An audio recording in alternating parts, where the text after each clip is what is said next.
మొదలు పెడదామా? ఈ రోజు తిరుమల తిరుపతి దేవస్థానానికి నేను రాకూడదట, పోకూడదట. భయపడ్డాడు భయపడ్డాడు భయపడ్డాడు భయపడ్డాడు. కారణం ఏమిటంటే నా మతమట. నువ్వు అన్ని మూసు కూర్చోలేవా? నువ్వు ప్రశాంతంగా ఎలా రా కూడు తింటున్నావు? నేను అడుగుతా ఉన్నా, నా మతం ఏమిటి, నా మతం ఏమిటి అని అడుగుతా ఉన్నా. ఏమో సార్, నాకు కనపడదు. 4 గోడల మధ్య నేను బైబిల్ చదువుతాను. ఇదయ్యా మీ అసలు రూపం. బయటికి పోతే హిందూ సాంప్రదాయాలను నేను అనుసరిస్తాను, గౌరవిస్తాను. చూసారా సార్ డబుల్ యాక్షన్? బయటికి పోతే ఇస్లాంను అనుసరిస్తాను, గౌరవిస్తాను.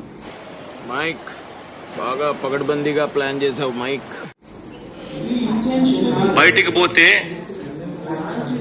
సిక్కిజం ను అనుసరిస్తాను, సిక్కిజం ను నేను గౌరవిస్తాను. మీరేంటో మీ విధానాలు ఏంటో ఇప్పటికి నాకు అర్థం అవరో బాబు. నా మతం ఏమిటని అడుగుతా ఉన్నారు.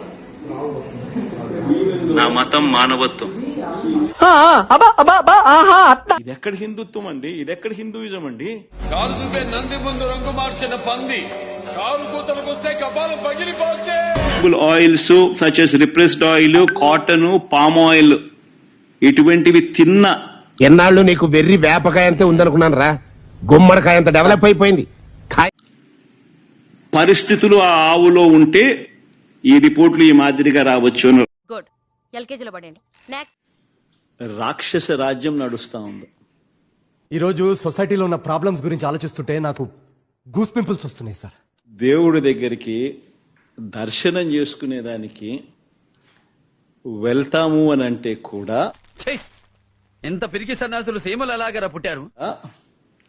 అడ్డుకునేందుకు ప్రయత్నం చేస్తూ అడుగులు వేస్తా ఉన్న పరిస్థితులు.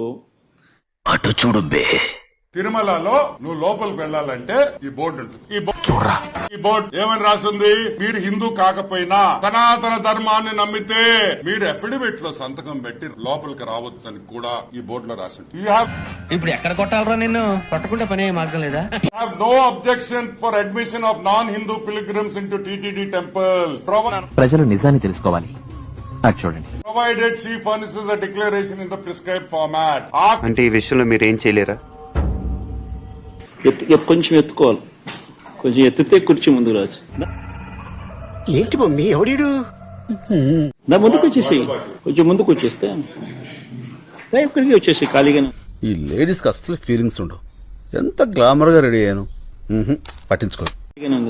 నేను ఎవరు కొంచెం ఎత్తి పెడతారా, ఎత్తి పెడతారా అమ్మ కోసం? ఏమిటండి మీరు మాట్లాడేది? కోసం కొంచెం ఒక్క నిమిషం లేకపోతే ఎత్తి పెడతారా? ముందు పెట్టేసి ముందు.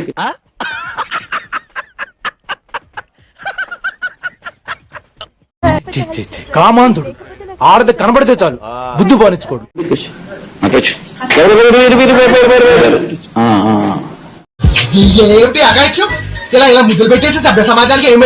సార్, మీ ప్రభుత్వ హయాంలో పనిచేస్తున్న సుబ్బారెడ్డి గారిని వీళ్ళందరినీ ఇరిగిస్తానికి సిట్ వేశారంటారా? ఇదిగో మాస్టర్, మనం చెప్పింది వాడు చేయడయ్యా, వాడికి వచ్చిందే చేస్తాడు. నేను వస్తాను బాబు. ఆగు, నాకు నిద్ర వస్తుందండి. Okay, no use. వాడు విండండి. అహంకారం అవసరమా? దేవుడి ముందు అహంకారం అవసరమా? అర్థమైన చూసుకోవడానికి 7 గొడవలు ఉన్నాడు కదా. జగన్మోహన్ రెడ్డి ఆలోచించుకోవాల్సినటువంటిది అది. చెప్పు, నువ్వు చెప్పు. వినండి రా, మీరందరూ వినండి. సరే, తను క్రైస్తవుడు, తను వేరే మతాల దగ్గరికి వెళ్ళినప్పుడు పాటిస్తారు. తెలియదురా, తెలిసినా చెప్పను. గుడికి కూడా వస్త్రధారణ ఆచారం ఉంది. అదే సందర్భంలో దాంతో పాటు డిక్లరేషన్ అనేది ఒక ఆచారం కింద నడుస్తున్నది. అలాంటప్పుడు గతంలో పెట్టలేదు, అప్పుడు ఎవరు గట్టిగా ఒత్తిడి చేయలేదు. అసలు ఏం జరిగిందంటే అన్నా, సీఎం గా ఉన్నప్పుడు కోర్టుకు వెళ్ళినా కూడా అవసరం లేదన్నారు, సీఎం హోదాలో కాబట్టి అన్నట్టు. ఏం మాట్లాడుతున్నావయ్యా? ఏం మాట్లాడుతున్నావు నువ్వు? ఏం మాట్లాడుతున్నావయ్యా? ఏం మాట్లాడుతున్నావు నువ్వు? చూడటం కాదండి, మీరు చెయ్యాలంతే.